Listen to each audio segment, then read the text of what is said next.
이번 주에 비트코인 들고 계신 분들 마음을 불안하게 만든 소식이 두 개 있었죠. 첫 번째로 그렇게 중요하다던 클래리티법이 미국 상원에서 결국 막혔다는 겁니다. 또 다른 한 가지는 미국 중앙은행 연준안에서 금리를 오히려 올리자 이 금리 인상과 관련된 목소리가 본격적으로 튀어나왔다라는 거예요. 이 두 가지 다 딱 들으면 가슴이 철렁하는 얘기인데, 근데 오늘은 결론부터 말씀드려보겠습니다. 이 두 가지 걱정은 며칠 사이에 각각 조용히 풀렸고, 그리고 그 풀린 이유를 대부분의 사람들께서 놓치셨습니다. 그래서 오늘은 이 두 가지가 왜 생각보다 훨씬 더 덜 무서운 소식인지 순서대로 하나씩 풀어드려 보도록 하겠습니다. 먼저 미국의 증권거래위원회, 그러니까 코인을 포함한 미국 자본시장을 감독하는 기관이 있는데요. 그 기관의 위원장이 폴 애킨스라는 사람입니다. 이 사람이 며칠 전에 방송에 나와서 이렇게 말을 했죠. 법이 통과되면 가장 좋다. 하지만 만약에 미국 의회가 법을 통과시키지 못하더라도 우리가 직접적으로 규칙을 만들 준비가 돼 있더라고요. 표현 그대로 옮겨드리자면은 준비도 됐고 의지도 있고 할 능력도 있다라고 했습니다. 이게 왜 중요하냐? 그동안 코인업계가 가장 무서워하던 시나리오가 뭐였을까요?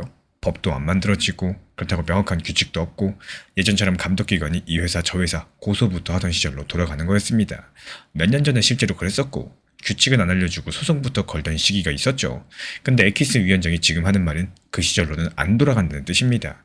법이 없으면은 우리가 규칙을 써서라도 기준을 만들겠다라는 거고 그냥 말로만 그러는 게 아닙니다. 이 기관은 작년 11월부터 프로젝트 크립토라는 이름으로 준비를 실제로 해왔어요. 코인을 어떻게 등록시킬지, 코인을 맡아서 보관하는 회사는 어떤 규칙을 지켜야 되는지, 코인을 사고 파는 거래소는 어떻게 감독을 할지, 이런 걸 규칙으로 만드는 작업을 이미 진행 중입니다. 위원장 본인은 이걸 두고 법으로 가기 전에 그 역할을 대신하는 임시장치다라고 표현을 했고요. 그러니까 법이라는 최종 목적지가 늦어져도 그 사이를 메워줄 임시 규칙은 이미 만들고 있다라는 거죠. 그럼 비트코인은 어떨까요? 이미 지난 3월달에 감독기관들이 원자재에 가깝다 이렇게 분류를 해둔 상태입니다. 근데 이 분류가 법이 아니거든요. 그래서 정권이 바뀌면 뒤집힐 수 있습니다. 위원장이 자꾸 그래도 법이 필요하다 이렇게 말을 하는 이유가 바로 그거예요. 또 그와 동시에 법이 안 돼도 규칙으로 이어가겠다 이렇게 말을 하고 있는 거고요. 정리드리자면은 비트코인 입장에서 봤을 때 법이 통과되면 지위가 더 단단해지는 거고 설령 법이 늦어져도 최소한 예전 같은 혼란으로는 돌아가지 않는다는 뜻입니다. 여기까지가 첫 번째 걱정이 풀린 과정이에요. 근데 이게 전부가 아니라는 거예요. 놀랍게도 거의 같은 시기에 완전히 다른 곳에서 두 번째 걱정도 조용히 풀렸습니다. 그리고 이거는 금리랑 관련된 얘기입니다. 미국의 연준이 금리를 결정하는 회의를 열었었죠. 결과는 금리 동결이었었고 그냥 그대로 두기로 했습니다. 여기까지는 예상대로였었는데 진짜 뉴스는 그 안에 있었습니다. 참여한 사람 중 3명이 동결이 아니라 오히려 금리를 올려야 된다. 반대표를 던졌다라는 거예요. 물가가 아직 잡히지 않았다는 이유였습니다. 이게 왜 무섭냐? 그동안 시장은 언제 금리를 내려주나 이거만 쳐다보고 있었거든요. 근데 갑자기 내리기는커녕 올리자는 목소리가 안에서 3명이나 나온 겁니다. 그래서 어제는 9월달에 진짜로 금리를 올리는 거 아니냐 이런 불안감이 확 퍼졌고 위험한 자산일수록 금리가 오르면 힘들어지는데 비트코인도 거기에 포함이거든요. 네, 바로 오늘 그 불안감을 정면으로 반박하는 숫자 두 가지가 나왔습니다. 첫 번째로 미국의 경제 성장률이었고 미국 경제가 지난 2분기에 얼마나 컸는지를 보여주는 숫자인데 지금 시장은 2.1% 정도 컸을 거라고 봤습니다. 근데 실제로 나온 거는 1.5% 수준이었어요. 예상보다 확실히 낮았다라는 거죠. 경제가 생각보다 빨리 식고 있다는 뜻이고 또 한 가지는 물가였습니다. 미국의 연준이 물가를 볼 때 가장 중요하게 보는 지표가 있는데 이게 지난달 한 달 전보다 딱 0.1% 올랐어요. 지금 시장은 0.2% 오를 거라고 봤는데 이것보다도 더 낮게 나온 겁니다. 물가 오르는 속도가 느려지고 있다는 신호겠죠. 정리지자면 경제는 예상보다 식고 있고 물가는 예상보다 천천히 오르고 있다. 이번에 금리를 올리자던 사람들의 근거가 하루 만에 숫자로 반박당한 셈이겠죠. 근데 여기서 딱 한 가지 짚고 넘어가셔야 될 게 있습니다. 이 숫자를 두고 많은 분들께서 그럼 금리 내리겠네, 코인 오르겠네 이렇게 반응하시는데요. 그건 사실 절반만 맞는 얘기입니다. 왜냐면 물가가 한 달 새 천천히 올랐다라고 할지라도 1년 전과 비교하면 여전히 3.3%거든요. 중앙은행이 목표치로 하고 있는 2%보다는 아직까지 한참 높습니다. 게다가 중동 정세 때문에 기름값이 언제 다시 튈지 모르는 상황이에요. 그러니까 이 숫자들이 이제 곧 금리를 내린다? 이런 신호까지는 아니라는 겁니다. 정확한 말로 말씀을 드리자면은 이 튀어나온 금리 인상 걱정을 오늘 숫자가 반박했다 정도인 거고 올라갈 뻔한 위험이 잦아든 거지 내려간다는 약속을 받은 게 아닙니다. 이 차이가 정말 중요해요. 그럼 이제 이 두 이야기를 나란히 놓고 보겠습니다. 이번 한 주 동안 비트코인을 들고 있는 사람들이 가장 무서워하던 두 가지가 있었습니다. 먼저 하나는 규제가 명확해지기는커녕 다시 혼란스러운 시절로 돌아간다는 거. 또 다른 한 가지는 기다리던 금리 인하는커녕 갑자기 금리가 오른다는 거. 근데 이 두 개가 거의 같은 주, 각각 다른 방식으로 힘이 빠졌습니다. 첫 번째는 감독기관 위원장이 법이 없어도 우리가 규칙 만든다. 이렇게 직접 못을 박았었고, 두 번째는 바로 다음날 나온 경제 숫자가 금리 올릴 만큼 뜨겁지 않다 이렇게 보여주면서요. 제가 봤을 때 가장 가능성 높은 그림은 이번 여름 비트코인을 크게 끌어내릴 만한 정책 쪽, 금리 쪽 악재는 당분간 힘이 빠졌다. 이 최악의 두 가지 시나리오, 그러니까 규제가 공백 상태로 돌아가는 것과 9월달 깜짝 금리 인상, 이 두 가지가 지금으로선 조금 멀어졌다라는 겁니다. 그 근거는 총 세 가지인데요. 먼저 감독기관 위원장이 공개적으로 법이 막혀도 우리가 한다 이렇게 말을 했고, 이건 나중에 말 바꾸기 어려운 공개 발언입니다. 두 번째로 어제 나온 금리 인상 주장을 오늘 경제 숫자가 곧바로 반박했습니다. 세 번째로 이 두 가지 걱정이 하필 같은 주에 나란히 완화가 됐어요. 하나만 풀렸으면 우연이라고 할 수 있겠지만 지금 시장이 가장 신경 쓰던 두 가지가 같이 풀린 거라서 방향성이 가장 뚜렷합니다. 그리고 오해하지 않으셔야 되는 게 몇 가지 있습니다. 애킨스 위원장이 만들겠다는 규칙도 결국은 법이 아니라 감독기관의 규칙이죠. 그러니까 다음 정부가 들어서면서 또 뒤집을 수 있어요. 위원장 본인이 그래서 법이 더 낫다라고 계속 말하고 있는 이유가 바로 그겁니다. 완전한 해결은 아니라는 거고, 금리도 마찬가지예요. 숫자 하나 나왔다고 중앙은행이 방향성을 확 튼 게 아닙니다. 물가는 여전히 목표보다 높고요. 무엇보다 중요한 건 내려갈 위험이 줄었다는 게 올라간다는 뜻은 절대 아니라는 거. 오히려 국채금리는 지금 오르고 있기 때문에 비트코인한테 부담으로 남아 있습니다. 이번 주 비트코인 홀더를 불안하게 했던 두 가지 소식, 그러니까 법안 정체랑 중앙은행 안의 금리 인상 목소리, 각각 감독기관의 대비책과 하루 뒤에 나온 경제 숫자를 만나서 힘이 빠졌습니다. 이 최악의 두 가지 시나리오가 당분간 멀어졌다는 것은 분명히 반가운 소식이겠죠. 다만 이건 내려갈 이유가 줄었다는 뜻이지 올라갈 이유가 생겼다는 뜻은 아니고, 진짜 갈림길은 이번 8월 달에 있습니다. 그래서 우리 구독자분들께 한 가지 여쭤보고 싶어요. 이번 주에 이 두 가지 걱정이 풀렸는데 그 다음 건만은 이번 달 8월입니다. 미국 상원이 여름 휴가에 들어가기 전에 이 법을 정말 표결에 붙일까요? 아니면 이번에도 그냥 넘어가게 될까요? 그리고 8월 달에 열리는 그 경제 행사에서 중앙은행 의장은 9월 금리 인상 쪽에 힘을 실을까요? 우리 구독자분들 생각 어떤지 댓글로 남겨주시고, 다음 영상에서는 상원이 실제로 표결했는지, 그리고 그 며칠 동안 비트코인이 실제로 어떻게 움직였는지 숫자를 들고 다시 확인해 보도록 하겠습니다. 이번 도쿄에서의 이야기를 시작을 해보도록 하겠습니다. 이번 주에 열리는 일본은행 금리 회의를 앞두고 지난주 도쿄 외환시장이 크게 술렁거렸죠. 엔화값이 40년 만에 가장 저렴한 수준까지 밀렸거든요. 달러 한 장 바꾸는데 164엔 가까이가 들었습니다. 뉴스마다 엔화 위기다, 일본이 또 금리 올릴 거다, 코인 시장도 흔들린다, 뭐 이런 헤드라인이 도배가 됐었는데, 근데 이 바로 며칠 사이에 헤드라인에는 거의 안 나온 다른 일들이 조용히 벌어지고 있어요. 일본이 그 수많은 코인 중에 딱 한 가지를 콕 집어가지고요, 자기 나라 주식시장 안으로 데려올 준비를 하고 있었는데, 그 코인이 뭐냐? 비트코인이 아닙니다. 리플 XRP 코인입니다. 여기서 조금 이상하지 않으십니까? 나라 경제가 이렇게 시끄럽고 엔화가 무너지고 금리가 올라가는데 왜 하필 지금 이 시점 일본은 리플을 자기 시스템 안으로 끌어들이려고 하는 걸까요? 오늘 이 무섭게만 들리는 일본 뉴스가 왜 리플한테는 오히려 조용한 호재가 될 수가 있는 건지, 그것도 홀더분들께서 귀에 딱지가 않도록 들어온 뻔한 이야기 말고요, 대부분이 놓치고 계시는 진짜 그림들 보여드리도록 하겠습니다.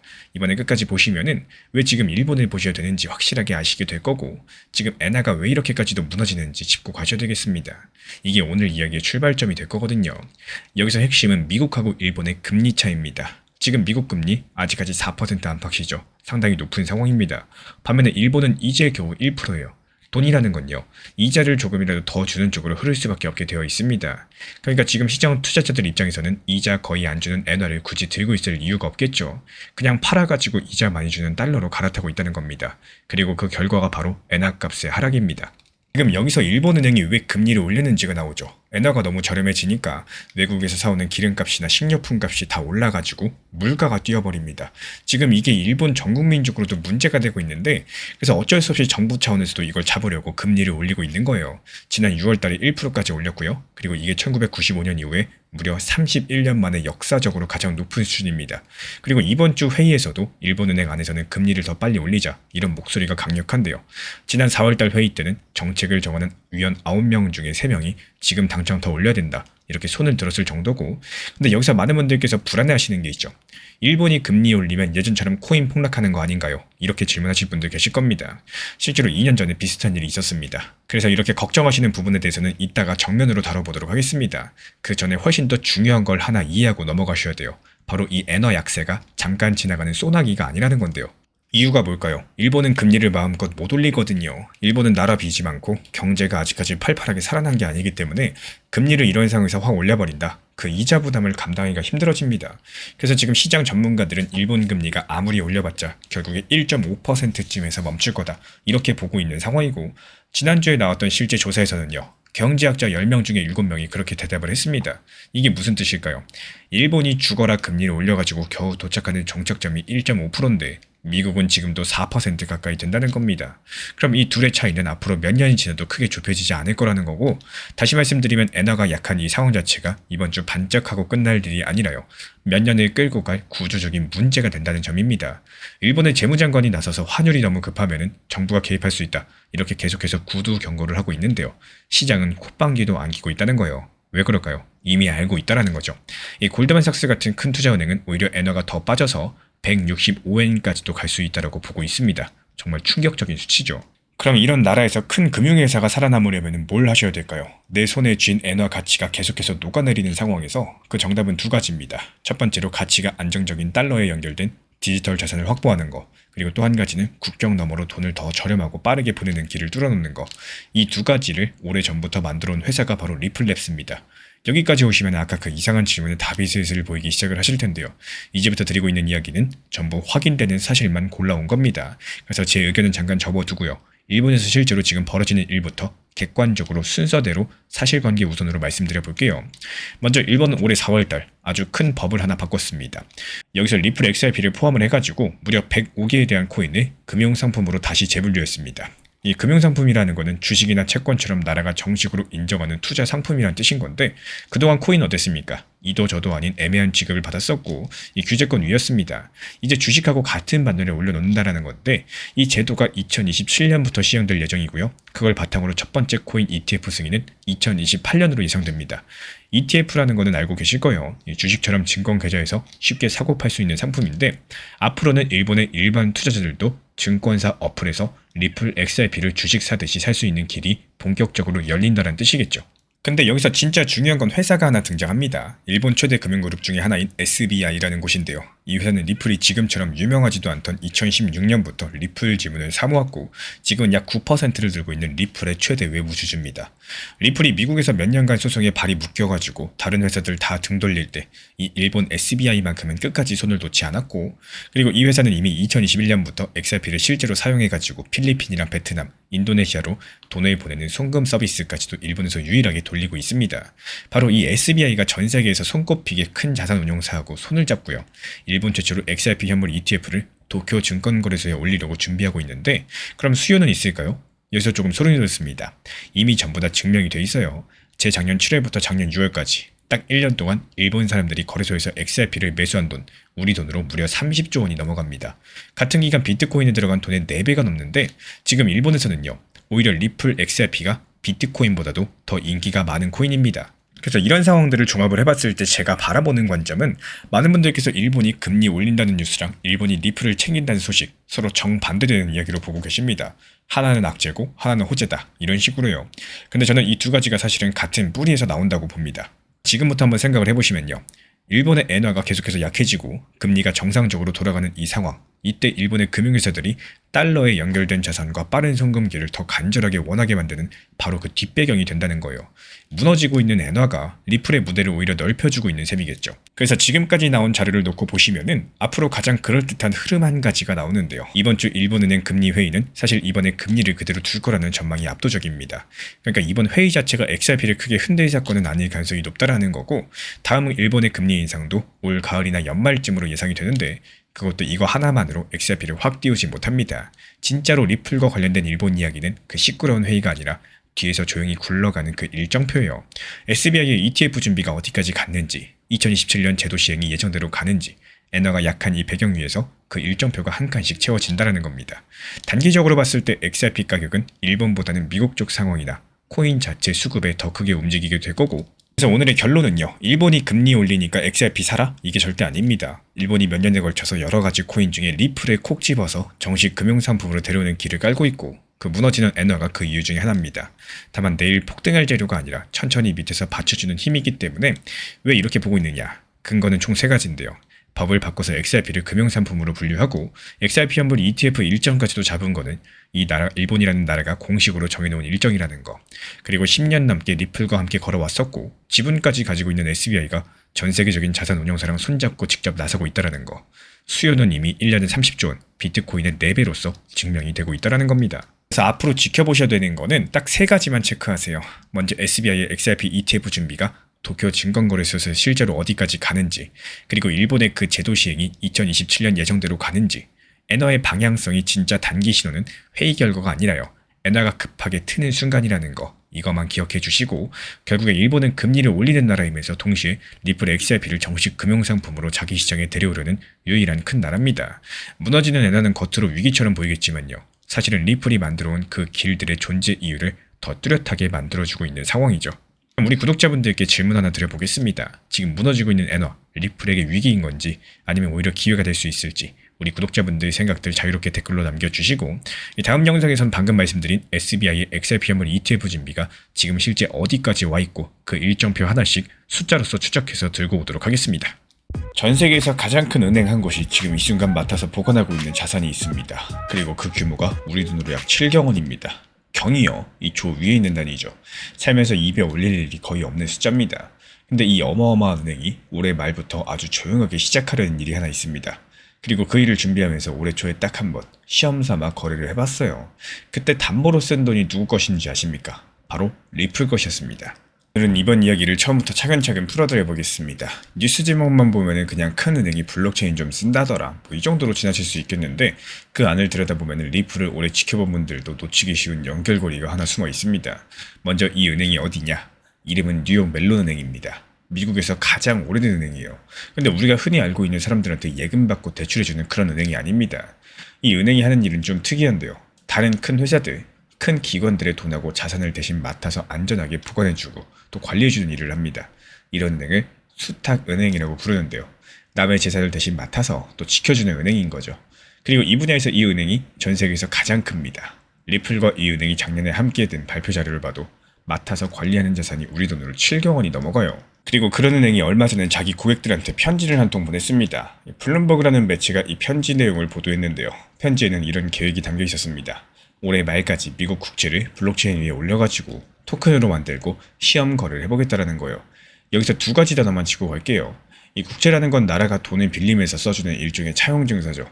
미국 정부가 이 종이를 가진 사람한테 정해진 날짜에 이자를 얹어서 갚겠다, 이렇게 약속한 증서입니다.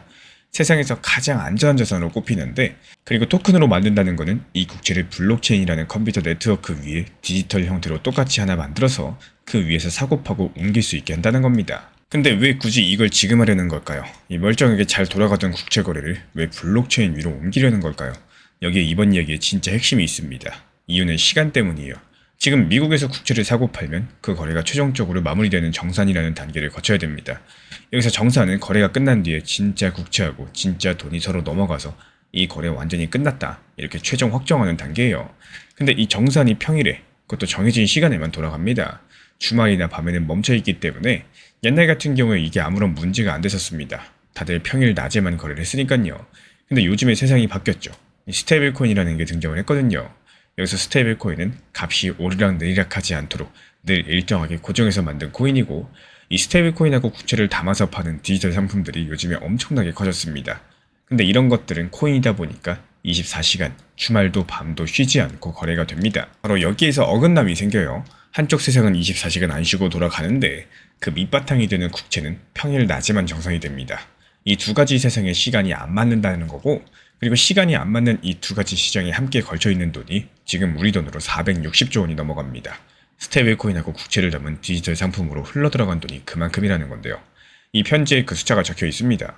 이 은행 입장에서 봤을 때 이 틈이 그냥 두고 볼 일이 아니죠. 돈이 몰리는 곳이니까요. 그래서 이 은행이 내놓은 목표가 국채도 이 코인들처럼 24시간 언제든 정산되게 만들자는 거고, 2027년까지 이 원래 있던 보통 국채하고 새로 만들 국채 토큰, 이 두 개 다 24시간 정산이 되도록 하겠다는 계획을 세웠습니다. 그리고 그 전 단계로 올해 안에 먼저 아시아, 유럽, 미국 시간대까지 이 정산 시간을 점점 늘려가겠다라고 했어요. 여기까지가 이 은행의 계획입니다. 근데 아직까지 제일 중요한 부분을 말씀 안 드렸죠. 이게 리플하고 무슨 상관이냐? 지금부터가 진짜인데요. 아까 제가 이 은행이 올해 초에 시험 삼아 거래 한번 해봤다고 말씀드렸죠. 이 정규적인 거래 시간이 다 끝난 밤 시간에 국채 거래를 한번 성사시켜 본 겁니다. 24시간 정산이 진짜 되는지 실제로 시험을 해본 거예요. 근데 이 시험 거래를 하려면 담보가 있어야 됩니다. 실제 자산이 오고 가야 되니까요. 이 은행이 그 담보를 쓴 게 바로 두 스테이블 코인 발행사의 준비금이었습니다. 준비금이라는 거는 코인에 발행한 만큼 진짜 돈하고 안전한 자산으로 따로 쌓아둔 담보예요. 그리고 이 두 곳 중에 한 곳이 바로 리플이었습니다. 리플이 만든 스테이블 코인 RLUSD, 그 뒤를 바치고 있는 준비금이 역사적인 시험 거래에 쓰이게 된 겁니다. 코인데스크 같은 매체들이 이 내용을 전달을 했죠. 그리고 여기서 한 겹만 더 들어가 볼게요. 왜 하필 리플의 XRP였을까요? 지금 세상에 스테이블 코인이 그렇게 많은데 리플의 RLUSD는 그 준비금이 미국 단기 국채하고 현금 같은 걸로 채워져 있습니다. 그러니까 RLUSD 뒤에는 국채가 깔려 있다는 거예요. 근데 이 국채를 누가 맡아서 보관을 하고 있느냐? 바로 뉴욕 멜론은행입니다. 작년 여름 당시 리플이 자기 코인의 준비금을 이 은행한테 맡기기로 했었거든요. 이 은행이 RLUSD 준비금을 지켜주는 공식적인 보관처가 됐다는 거고, 이제 좀 그림이 이어지죠. 이 은행은 작년부터 리플의 국채를 이미 맡아서 갖고 있었습니다. 그리고 올해 이 국채를 24시간 정상화하는 미래를 시험해보려고 할 때 멀리서 담보를 구해온 게 아니에요. 자기가 이미 맡고 있던 그 리플의 자산을 꺼내서 첫 번째 시험을 한 겁니다. 결국에 리플이 맡겨둔 국채가 전 세계에서 제일 큰 은행이 국채 전체 시장을 바꿔보려고 하는 그 실험의 첫 번째 재료가 됐다는 겁니다. 사람들이 작년 당시 리플이 큰 은행에 돈을 맡겼다더라 이렇게 넘겼던 그 일들이 알고 보니까 그냥 안전하게 보관만 하는 게 아니었던 겁니다. 그 맡겨둔 자산이 조용하게 시장 전체를 바꾸는 첫 번째 시험의 재료가 됐다는 거죠. 리플 측에서 몇 년 동안 계속 해온 이야기가 하나 있습니다. 이 시장의 돈은 24시간 주말도 밤도 없이 나라와 나라 사이를 쉬지 않고 오고 갈 수 있어야 되는 거다. 리플이라는 회사가 원래 만들려고 했던 게 바로 그 쉬지 않는 결제망이에요. 근데 지금 세계에서 가장 오래되고 가장 큰 수탁은행이 국채를 24시간 정산하겠다고 나섰다는 겁니다. 이건 리플이 오래전부터 이런 세상이 온다 이렇게 말해온 그 방향성으로서 제도권에서 가장 크고 가장 오래된 은행이 직접적으로 움직이고 있다는 뜻으로 해석이 되고 있겠죠. 그리고 그 세상에서 RLUSD 자리가 묘합니다. RLUSD는 국채로 뒷받침되는 코인이기 때문에 이 은행 토큰으로 만들려고 하는 게 바로 그 국채입니다. 담보가 되는 자산하고 새로 깔리는 24시간 정산 방식, 이 두 가지가 만나는 딱 그 지점에 RLUSD가 서 있는 거죠. 그래서 이번 소식은 단순하게 리플이 언급됐다 이 정도로 끝나는 게 아니라 리플이 준비해왔던 방향으로서 제도권이 실제로 움직이고 있다, 이 신호에 가깝다라고 생각을 해요. 그래서 저는 이런 흐름들이 하루아침에 터지는 사건이 아니라 시간을 두고 천천히 넓어지는 쪽이라고 보고 있습니다. 올해 말에 시험 거래가 예정대로 되고 또 정산 시간이 아시아하고 유럽 쪽으로 조금씩 늘어나고 2027년 24시간 정산으로 이어지는 그런 단계적인 확장들, 제가 이렇게 보고 있는 근거는 세 가지입니다. 먼저 이 은행이 이미 실제로 밤 시간 시험 거래를 성사시켰다라는 거고요. 말로만 하는 계획이 아니라 한 번은 실제로 해봤다라는 거죠. 그리고 시간이 안 맞는 그 사이에 걸쳐있는 돈들이 460조가 넘을 만큼 크다는 겁니다. 이 돈이 몰리는 곳이라서 은행이 계속해서 밀어붙일 이유가 충분해요.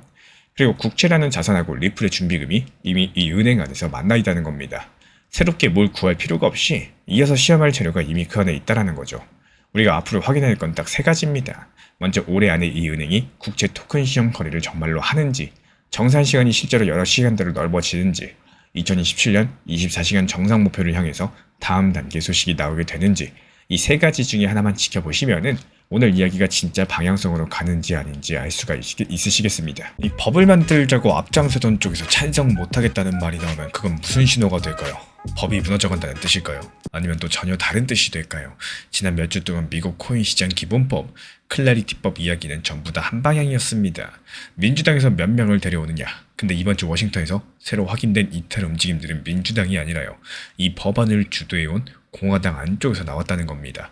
그래서 이번 영상에서는 이 거꾸로 된 그림이 정확히 무슨 뜻을 내포하고 있는지, 그리고 그 안에서 리플 홀더분들께서 챙겨야 할 자리가 어디인지, 여기서 나온 발언들 그대로 하나씩 확인해 보도록 할 거고, 먼저 시간부터 살펴보겠습니다.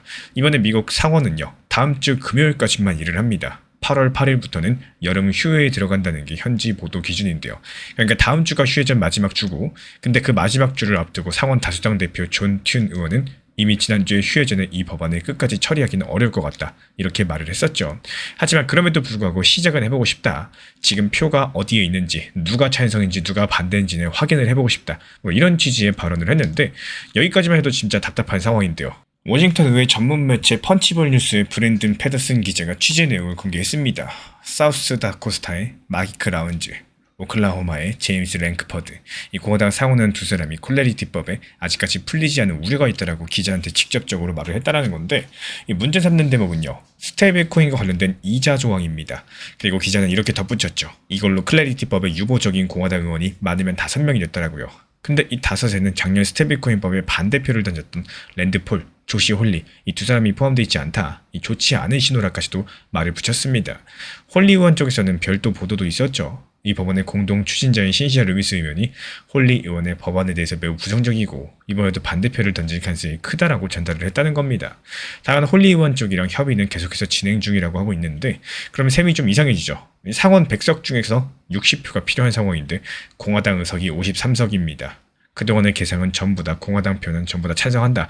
이렇게 치고 민주당에서 7명을 데려오는 게 목표였었는데 근데 자기 당 안에서도 유보가 5명, 반대 유력이 2명이라면은 그 계산이 점점 더 출발점이 흔들리게 된다는 겁니다. 이상한 대목이 하나 나옵니다. 반대 기류의 중심에 선 라운즈 의원 본인이 같은 취지에서 이런 말을 했다는 건데요. 코인 산업을 위한 안전장치를 만드는 차원에서 이 법안을 추진하는 것 자체에는 찬성한다. 반대한다면서도 추진에는 찬성한다니 이게 무슨 말일까요? 이 앞뒤가 안 맞아 보이는 한 문장에 오늘 이야기의 핵심이 들어 있습니다. 라운즈 의원의 발언을 조금 더 정확히 옮기면 이런 취지인데요. 법안 심의를 시작하는 표결에는 나설 준비가 돼 있다. 하지만 이자 부분을 고칠 기회를 갖기 전까지는 심의를 끝내고 마무리하는 단계까지 찬성할 준비는 안 돼 있다고 합니다. 이 미국의 상원은요. 큰 법안을 처리할 때 표결을 한 번만 하지 않습니다.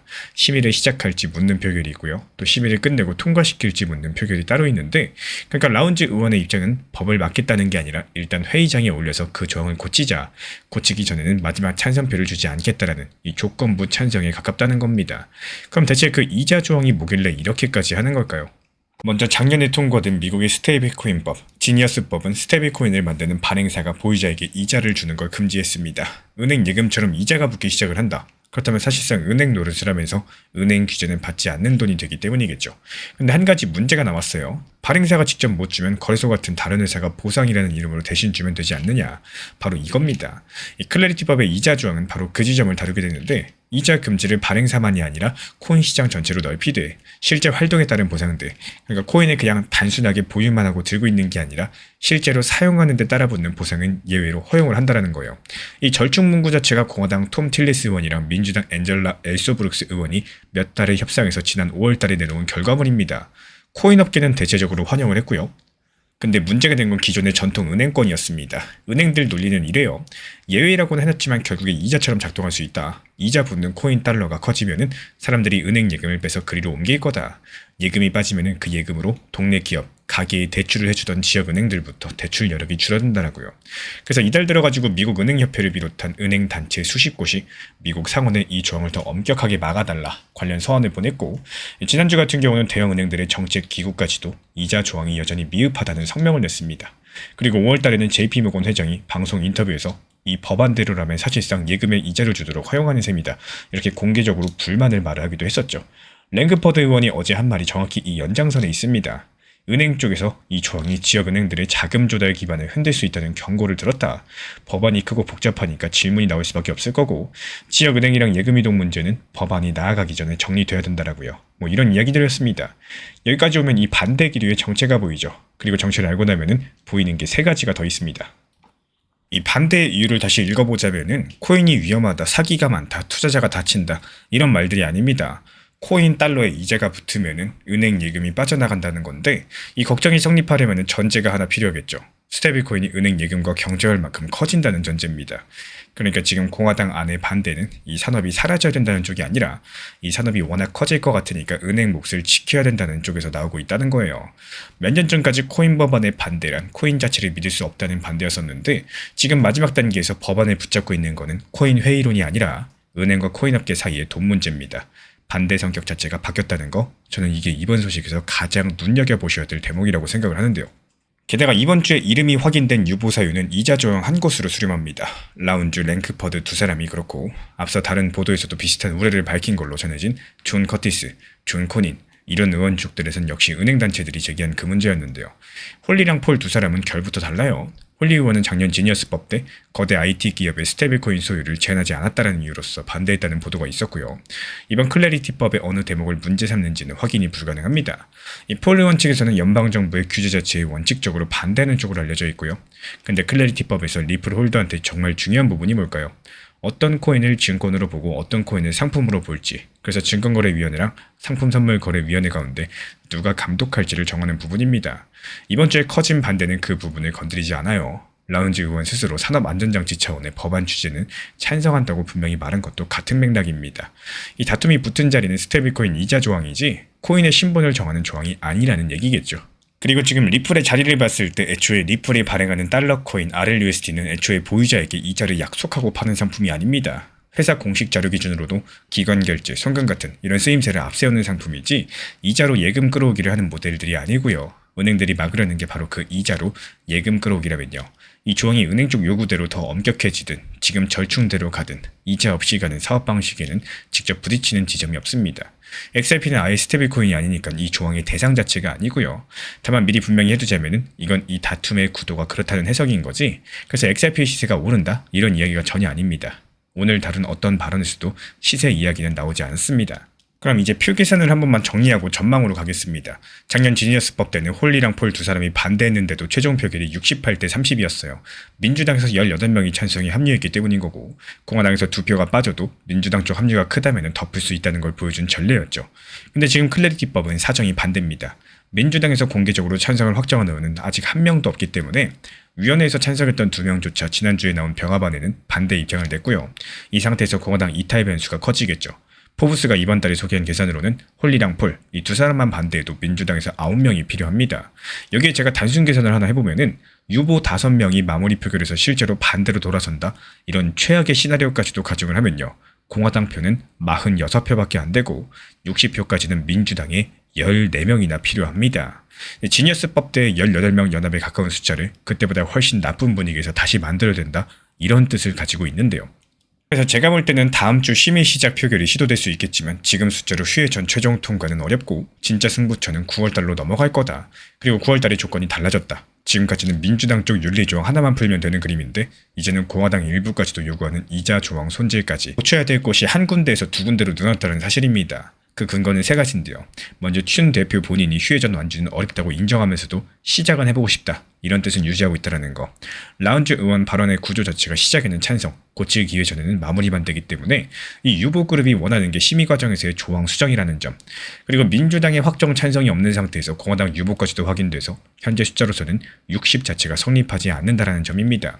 그래서 앞으로 확인하실 것도 세 가지예요. 이 다음 주 상원에서 클래리티법 시작 표결이 실제로 호명되는지, 이자 조항 수정 문구가 공개가 되는지, 그리고 라운지랑 랭크퍼드 이 두 사람이 거기에 어떤 반응을 내는지, 그리고 마지막으로 홀리 의원 쪽 협의가 어떤 결과로 나오는지를 지켜봤다가 다음 영상에서 다시 한번 브리핑 도움 드리도록 하겠습니다. 미국에는 주가 50개가 있죠. 그리고 그 50개 주에는 주마다 주 법무장관이라는 사람이 한 명씩 있습니다. 쉽게 말씀드려서 그 주의 검찰을 대표하는 사람이죠. 근데 이 50명이 이번 코인법 안으로 걸어들어오려고 하니까 백악관이 지금 멈칫하고 있습니다. 왜 하필 이 사람들이 문제가 될 수가 있는 걸까요? 그리고 오늘 그 이야기를 처음부터 풀어드려보자면은 먼저 상황부터 정리드려볼게요. 지금 미국 상원에 클래리티법이라는 코인법이 올라가 있죠. 코인을 미국에서 어떻게 관리할지 규칙을 정하는 코인 업계에서는 가장 중요하게 보고 있는 법입니다. 이미 1년도 전에 하원은 통과시켰고요. 이제 미국 상원의 문턱 하나만 남아 있습니다. 근데 이걸 겉으로 보면 지금 분위기가 이것보다 더 좋을 수가 없어요. 이 두 상원 의원이 그동안 발목을 잡던 문제 한 개를 합의했다는 소식이 나왔고요. 미국의 재무장관이 직접 나서서 지금 당장 표결해라 공개적으로 압박까지도 하고 있습니다. 여기에 대도시 경찰청장들 모임들까지도 이 법의 최신안을 지지한다라고 밝혔고 필요한 조각이 착착 맞춰지는 것처럼 보이죠. 그런데도 이 법이 이번에 통과된다라는 장담을 아무도 못합니다. 오히려 같은 날 미국 상원의 민주당 1인자가 대통령을 정면으로 겨냥한 완전히 새로운 법안을 하나 꺼내들었는데 다 맞아떨어지는 것 같은데 왜 멈춰있고 왜 한쪽에서 오히려 판을 더 키우고 있을까요? 이걸 이해하시려면 아까 말씀드린 주 법무장관 50명 이야기로 돌아가셔야 됩니다. 이 법에는 윤리조항이라는 게 붙어있죠. 그 내용은 어렵지가 않습니다. 나라의 높은 사람들이 자기가 규칙을 정하는 그 코인으로 돈을 벌지 못하게 막는 조항입니다. 대통령도 여기에 포함이 되고요. 민주당 의원들은 이 조항이 반드시 들어가야지 법에 찬성하겠다 이렇게 못을 박아 왔었습니다. 근데 여기서 진짜 싸움이 뭐냐? 조항이 있느냐 없느냐가 아니었어요. 그럼 그 규칙 누가 지키는지 감시하느냐였습니다. 백악관이 원하는 방식은 이겁니다. 법무부, 그러니까 미국의 검찰 조직이 감시하는 거예요. 근데 민주당은 여기서 고개를 저었죠. 이유가 뭘까요? 법무부는 대통령 밑에 있는 조직이거든요. 대통령이 코인으로 돈을 버는지 감시하는 일을 대통령의 부하 조직에 맡기는 셈인 겁니다. 이게 민주당 입장에서 봤을 때 어떨까요? 아니 그게 무슨 감시냐 뭐 이런 겁니다. 그래서 민주당이 대신 내세운 게 바로 아까 그 주 법무장관들이에요. 여기서 주 법무장관은 대통령 밑에 있는 사람이 아니죠. 각 주에서 따로 뽑고 대통령과 상관없이 움직일 수 있습니다. 그러니까 대통령의 검찰이 눈을 감아도 이 사람들이 나서가지고 문제를 걸 수가 있다는 거고, 대통령을 감시하는 눈을 대통령이 어쩌지 못하는 사람들한테 맡기자는 겁니다. 근데 여기서 왜 백악관이 이걸 부담스러워하는지도 짐작이 가실 거예요. 이 주 법무장관이 50명이나 되고 그중에 상당수는 대통령과 정치적으로 반대편에 서 있는 사람들이거든요. 이 사람들한테 감시하고 소송을 걸 권한을 준다. 그럼 대통령 입장에서 어떨까요? 언제 어디서 누가 문제를 걸고 나올지 모르는 상황이 된다라는 거고, 그래서 지금 미국의 백악관은 그동안 이 역할을 자기 아래에 있는 법무부가 맡는 쪽을 계속해서 선호해 왔다라는 겁니다. 이번에 합의됐다라는 건 뭘까요? 공화당의 톰 틸리스 의원과 민주당의 루벤 갈레고 의원, 이 두 사람이 새 절충안을 만들어서 이번에 아침에 백악관에 넘겼습니다. 그리고 전해지는 바로는 이 절충안 안에 바로 그 주 법무장관의 역할이 들어가 있다고 해요. 여기서 소름 돋는 지점이 나오죠. 이 주 법무장관 방식은 사실 지난 6월 달에도 협상 테이블에 올랐다가 결국 빠졌던 내용이고, 그때 이게 빠지면서 거의 다 됐던 합의가 깨졌습니다. 그러니까 이번 절충안 자체가 한번 엎어졌던 바로 그 방식을 다시 살려서 백악관 책상 위에 올려놓게 된 겁니다. 그래서 지금 벌어지는 일들이 상당히 묘한데요. 겉으로는 합의됐다는 좋은 소식이 나왔는데 그 합의의 핵심이 백악관이 한번 싫다고 했던 바로 그 내용이기 때문에 이게 통과될지에 대해서는 결국에 백악관의 검토 결과에 달려버린 겁니다. 다시 말씀드리면 이 법의 진짜 병목이 상원회의장에서 백악관 책상으로 옮겨가게 된 거고, 게다가 합의안의 구체적인 문구도 아직 공개되지 않았어요. 백악관이 이걸 받아들일지는 지금으로서는 알 수가 없습니다. 그리고 여기서 미국 재무장관 이야기를 짚고 가야 됩니다. 이 재무장관 스콧 베센트는 이번에 자신의 X에 상당히 긴 글을 올렸는데요. 하원이 이 법을 통과시킨 지 1년이 넘었고, 그동안 미국 상원의 관련 위원회들도 각자 맡은 부분을 전부 다 넘겼고, 공화당은 바로 표결에 붙일 수 있는 안건들까지도 만들어놨다는 겁니다. 그러니까 뭘 더 기다리느냐, 지금 당장 표결해라, 이런 말을 하고 있는 거죠. 그리고 민주당 측에서는 정치적 계산 때문에 큰 승리를 눈앞에 두고도 미루고 있다면서 상당히 실망스럽다는 표현을 했습니다. 또 여기서 묘한 게 하나 있는데요. 정작 이 법을 지금 멈춰 세우고 있는 그 검토 서류가 다름 아닌 베센트가 속한 그 행정부, 바로 백악관 책상 위에 놓여 있다는 겁니다. 가속 페달은 지금 미국 재무장관이 밟고 있는데 브레이크는 같은 편 백악관이 쥐고 있는 셈이라는 거죠. 근데 여기서 끝이 아닙니다. 같은 날 이 그림을 완전히 다르게 보게 만드는 일이 하나 더 터지게 되는데요. 바로 미국의 사원 민주당의 대표 척 슈머가 꺼낸 법안입니다. 이름은 반부패 기관 신설법이라고 적혀 있어요. 이게 무슨 내용이냐?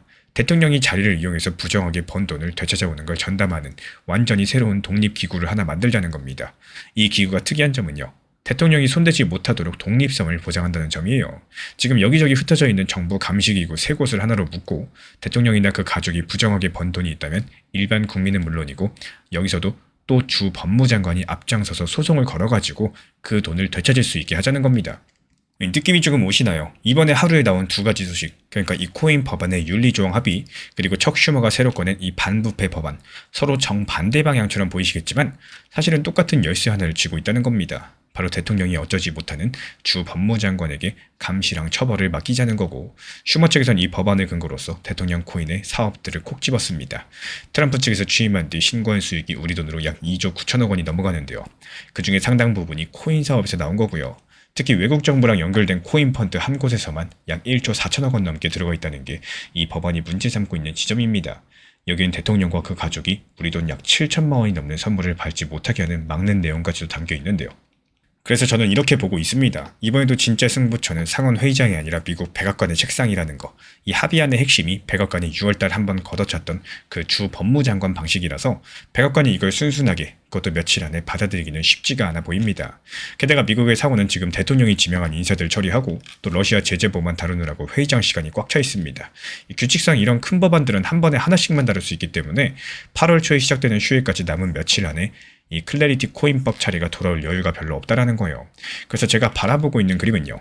이번 휴회 전에는 표결까지 못 갈 거고 9월달로 넘어간다거나 아니면 미국 상원의 공화당 대표가 표결을 밀어붙인다라고 할지라도 법을 통과시키려는 게 아니라 11월달 중간선거를 앞두고 누가 찬성하고 누가 반대했나 이 기록을 남기려는 성격의 가능성이 크다라는 겁니다. 여기에 척 슈머가 같은 날 저 법안을 꺼낸 건요. 민주당 지도부가 이 부패 문제를 덮기는커녕 오히려 더 판을 키우겠다, 이 중간선거까지도 보겠다라는 거죠.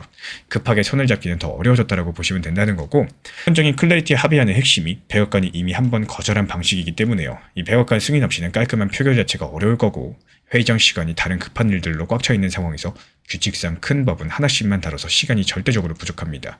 통과에 필요한 표를 채우려면 민주당에서 7, 8명 넘게 들어와야 되는데 지도부가 오히려 대통령을 정면으로 치는 법안을 꺼낸 마당이기 때문에 넘어올 만한 분위기가 아니라는 거죠.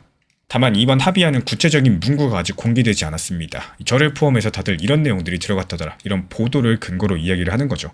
실제 법 문장을 보고 말을 하는 게 아닙니다. 그리고 설령 백악관이 승인하고 첫 번째 투표 통과한다라고 할지라도 그게 법 확정은 아닙니다. 그 뒤에도 60표 확보해야 되죠. 긴 토론 시간 필요하죠. 하원 재통과하면서 대통령 서명까지도 줄줄이 남아있기 때문에 척 슈머가 꺼낸 반부패 법안도요, 지금 미국의 공화당이 다수인 상원과 백악관 아래에서 실제로 법이 될 가능성은 사실상 없다고 보는 게 맞겠고, 통과시키려는 법이라기보다는 입장을 분명히 하고 여론에 호소하는 성격 자체가 강해 보이죠. 이 발목을 잡던 윤리조항은 합의가 됐지만요, 여기에 따른 핵심이 백악관이 한번 걷어찼던 주 법무장관 방식이기 때문에 진짜 관문이 상원에서 백악관 책상으로 옮겨갔습니다. 같은 날 척 슈머가 꺼낸 반부패 법안도 결국 같은 열쇠, 대통령이 어쩌지 못하는 주 법무장관을 쥐고 있기 때문에 이 싸움은 잦아드는 게 아니라 두 곳에서 동시에 벌어지고 있습니다. 그래서 다음 며칠 이 백악관이 이 안을 받느냐 마느냐, 이게 이번 휴회전 표결의 진짜 열쇠라고 보시면 되겠고, 그래서 마지막으로 질문드리고 싶은 내용은요, 백악관은 6월에 한번 걷어찼던 이 방식을 이번에 표를 얻기 위해서 받아들일 수 있을까요? 아니면 이번에도 거절하면서 법을 9월달로 넘기게 될까요? 다음 영상에서는 백악관의 검토 결과, 그리고 상원이 실제로 첫 번째 투표에 들어가는지, 그리고 그때 이름이 확인되는 민주당 창선표가 나올 수 있는지 숫자로서 데이터로서 다시 한번 들고 와서 짚어보도록 하겠습니다. 지난 5월이었습니다. 미국의 한 발사장에서 거대한 새 로켓 한 대가 발사대 위에 우뚝 서 있었는데요. 아마존을 만든 제프 베이조스가 세운 우주회사, 몇 년을 공들여가지고 만든 야심작이었어요. 근데 이 로켓가 하늘도 날아오지 못하고 그냥 발사 전에 발사대 위에서 그대로 폭발해버렸죠. 또 비슷한 시기에 또 다른 경쟁회사의 로켓은 부품 하나에 문제가 생겨가지고 몇 달째 조사만 받으면서 한 발도 못 띄우고 있었습니다. 그리고 며칠 전 미국 정부는 자기 나라 안보의 가장 중요한 위성들을 우주로 올려줄 회사를 골라야 됐었는데, 근데 고를 것도 없었어요. 그 위성들을 제 날짜에 확실하게 우주로 올릴 수 있는 회사가 사실상 딱 한 개밖에 안 남았습니다. 바로 일론 머스크의 스페이스 X거든요. 이번에 나온 뉴스가 바로 이겁니다. 스페이스X가 미국 정부한테서 우리 돈으로 2조 3천억 규모 계약을 또 따냈다. 사람들은 뉴스를 보고 역시 머스크다, 또 대박이네, 이러고 넘어간 거죠. 근데 저는 이번 이야기의 진짜 핵심이 그 2조 3천억이라는 돈이 아니라고 봐요. 진짜 놀라운 건요, 어쩌다 전 세계에서 가장 힘센 미국이 회사 하나에 이렇게까지도 매달리게 되느냐는 겁니다. 그리고 이번 이야기의 끝에는 도지코인을 들고 계신 분들이 꼭 한번 생각해 볼 지점이 하나 나오는데요. 지금 도지코인이 100원대 언저리에서 한창 때와는 비교도 안 되게 내려온 자리에 오래 머물러 있죠. 많은 분들께서 지쳐 계실 거고, 그래서 오늘 남들이 일론 머스크 대박만 보고 지나갈 때 우리는 그 뒤에 뭐가 숨어 있는지 끝까지 따라가 보도록 하겠습니다. 먼저 이 계약이 뭔지부터 쉽게 설명드릴게요. 스페이스X가 팰컨 9이라는 로켓으로 2027년까지 위성을 18번 우주에 올려주기로 했었고, 팰컨 9은 스페이스X가 위성을 올릴 때 쓰는 한 번 쓰고 버리는 게 아니라 여러 번 다시 쓰는 로켓입니다. 이번에 올릴 위성은 그냥 위성이 아니라 하늘로 날아오르는 물체를 우주에서 미리 찾아내고 계속해서 따라다니는 이 군사용 감시 위성입니다. 여기까지만 들으면 좋은 계약 하나 땄네, 뭐 이런 생각이 드시겠죠.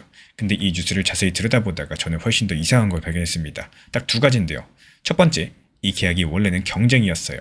미국의 우주군이 로켓 회사들을 여러 개 뽑아놓고 발사 임무가 나올 때마다 그 중에서 골라 맡기는 방식이었고, 스페이스X 말고도 아까 말씀드린 두 회사가 같이 들어가 있습니다. 근데 지금 이 두 경쟁사가 둘 다 로켓을 못 띄웁니다. 한 회사는 새 로켓가 발사돼서 터져가지고 올해 말까지 아예 못 뜨고요. 다른 회사는 부품 문제로 몇 달째 조사만 받고 있죠.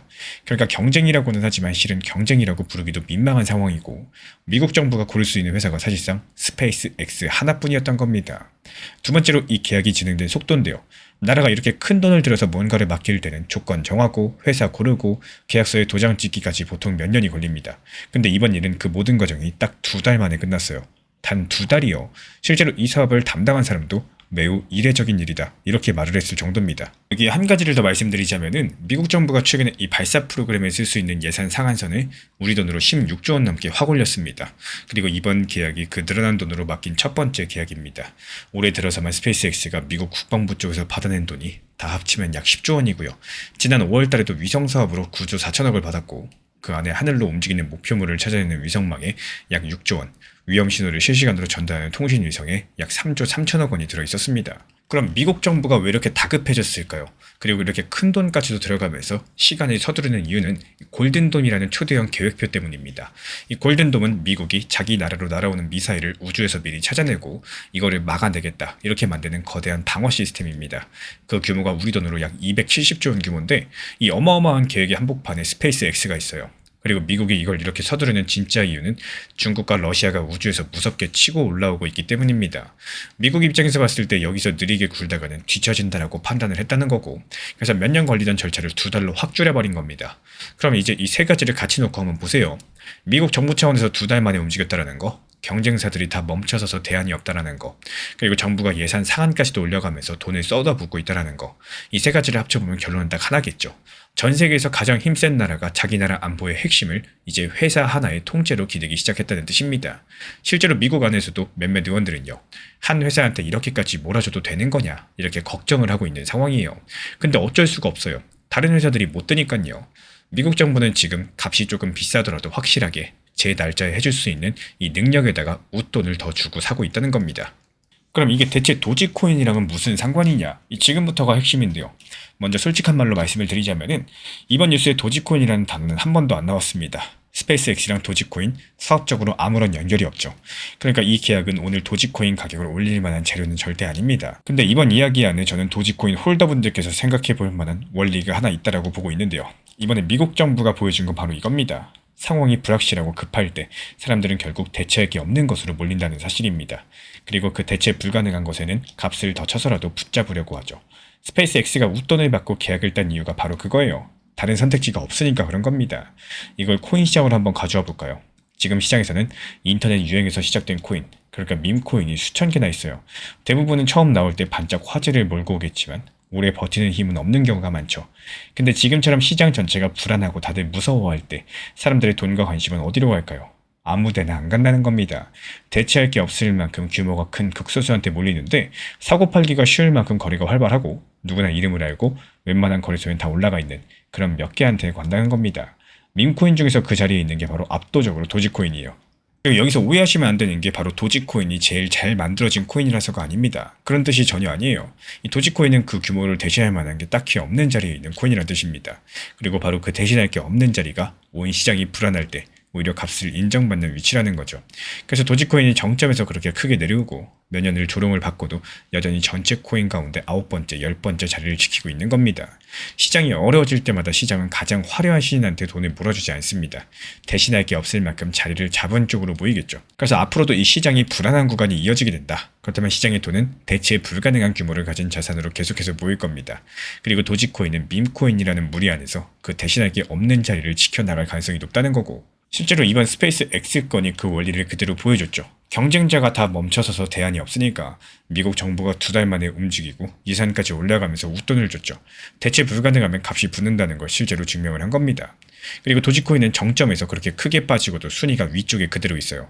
자기 무리에서 기본값 자리를 잃지 않았다는 뜻인 거죠. 그리고 세 번째로 도지코인이 가진 이 규모, 그러니까 거래의 활발함이나 사람들의 인지도, 거래소에 두루 올라가 있는 폭들, 새로 나온 코인이 짧은 시간에 따라잡기가 정말 어렵습니다.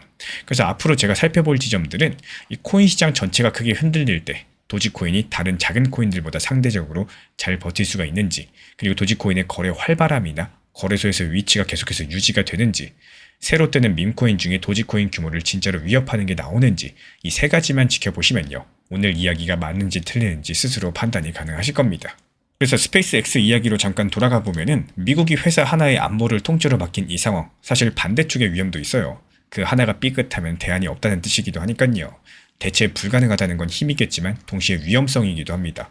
도지코인 이야기도 똑같이 적용되는 정직하게 말씀드려야 될 부분이에요. 지금 도지코인이 자리를 지키고 있다? 그렇다고 해서 그게 안전하다거나 상승한다는 뜻 절대 아니라는 거죠. 도지코인은 여전히 정점에서 크게 내려온 변동성이 큰 자산입니다. 이번 계약의 진짜 핵심은 2조 3천억이라는 돈이 아니라 경쟁자가 전부 다 멈춰선 사이에 미국 정부가 2달 만에 움직였다는 사실, 그리고 대안이 없으니까 확실한 능력에 웃돈을 줬다는 사실 그 자체입니다. 이 상황이 불확실할 때 사람들은 대체할 게 없는 곳으로 몰리고요.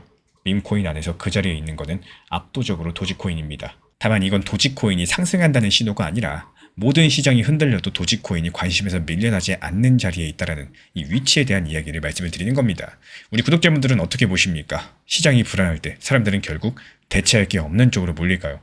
아니면 더 저렴하고 새로운 걸 찾아 떠날까요? 댓글로 자유롭게 의견 남겨주시고, 이 다음 영상에서는 한 나라가 자기 안보를 회사 하나의 통째로 맡긴 이 상황, 정말로 안전한 게 맞는 건지, 만약에 이 스페이스 X라는 회사가 삐끗하면 무슨 일이 벌어지는지, 이 몰아주기의 반대쪽 위험들 따로 파보도록 하겠습니다. 최근에 시장이 너무 답답하다 보니까 정보방 입장에 대해서 문의 주시는 분들께서 많아지셨어요. 먼저 제일 중요하지만요. 제가 안내드리는 모든 정보방은 업비트, 빗썸, 현물 매매로서만 안내 도움드리고 있습니다. 지금 화면에 보이시는 번호나 혹은 댓글 링크에 있는 신청란을 통해서 신청 주시면은 안내를 도움드리고 있고요. 이 세 가지 방 중에 필요로 하신 방을 체크해서 신청 주시면은 필요로 하신 방에 맞춰가지고 입장 안내 드리고 있습니다. 먼저 리플 전용방 같은 경우에 리플에 대한 중요 이슈, 그리고 리플에 대한 단기 저점과 단기 고점, 중장기적으로 보는 중요 타점 같은 핵심 내용에 대해서 안내드리고 있기 때문에 영상 시청해주시는 우리 구독자분들께서 리플이라는 코인이 장기적으로 좋다라는 건 알고는 있지만 현재 같은 시장에서는 많은 답답함을 느끼시는 분들께서 정말로 많이 계실 거라고 생각을 합니다. 이 적당한 일부 비중은 단기 고점과 저점을 살려서 효율적인 대응을 만들어 가시고 또 오히려 중장기적으로 더 잘 가져가기 위한 효율적인 매매하시는 것들을 추천드려요. 그리고 두 번째로 종합 브리핑방입니다. 장기적으로 보기에 좋은 코인들과 현재 시장 흐름에 대한 중요 시장 이슈들, 브리핑 내용이나 리플에 대한 방향성, 락업 해제 일정과 여기에 따른 움직임들에 대해서 안내드리는 종합적인 방이다. 이렇게 생각해 주시면 되겠습니다. 그리고 마지막으로 단기 종합방 같은 경우는 말 그대로 단기 종목들에 대한 타점을 안내드리고 있는 방입니다. 이 단기 종목은 말 그대로 단기 종목답게 접근을 하셔야 되는데 욕심으로 인해서 타점을 너무 높게 잡아가지고 수익 실현을 못하거나 아니면 눈치 보기 매매를 하다가 이렇게 수익 실현의 기회를 놓치셨던 기억이 있으신 분들 지금 시장에서 정말 많은 상황인데요. 항상 비중 조절이 중요하고요. 매수와 동시에 목표 타점을 걸어 놓으면서 현실적으로 봤을 때 내 것으로 만들어서 마침표까지 잘 찍는 게 단기 매매의 핵심이다 생각을 해요. 단 여기서 중요한 거. 아무리 내가 좋아하고 시기가 좋고 스스로 괜찮다고 판단하셔도 몰빵 매매는 정말 위험하기 때문에 매번 말씀드리는 비중 조절 원칙 매매로 접근하시는 게 가장 중요합니다. 끝으로 항상 말씀드리고 있지만요. 저는 업비트, 빗썸, 현물 매매에 대해서만 안내를 도움드리고 있기 때문에 절대로 해외고래소, 선물 매매에 대한 고위험 리스크 매매에 대해서는 언급조차 드리지 않고 있습니다. 무조건적으로 업비트, 빗썸 이렇게 현물 매매로 필요하신 분들께서만 입장 신청 주시면은 안내 도움 드리도록 하겠습니다. 이 빠르게 가는 것보다 중요한 건요. 꾸준하고 길게 가는 게 더 중요한 투자 시장이다. 이렇게 생각을 해요. 건강한 비중 조절 원칙 매매 활용하시기를 늘 응원드리겠습니다. 이 리플 XRP의 매수 매도 타점은 순간의 판단이 전부예요. 그래서 우리 신사 채널에서는 시장의 숨결 하나하나까지 놓치지 않고자 모든 흐름들 실시간으로 모니터링 중에 있습니다. 이 단기 반등 구간이 열리는 순간 그 찰나의 기회 타점을 우리 구독자분들께 바로바로 전달드리기 위해서인데요. 우리 신사 채널을 이미 구독해주신 분들 중에서 실시간 커뮤니티방 참여를 원하신다면 지금 보이시는 번호로 문자 남겨주시면 되겠습니다. 이 혼자서 불안하게 바라보는 시장이 아니라요. 함께 흐름을 읽고 움직이는 경험들을 선사해 드리도록 하겠습니다.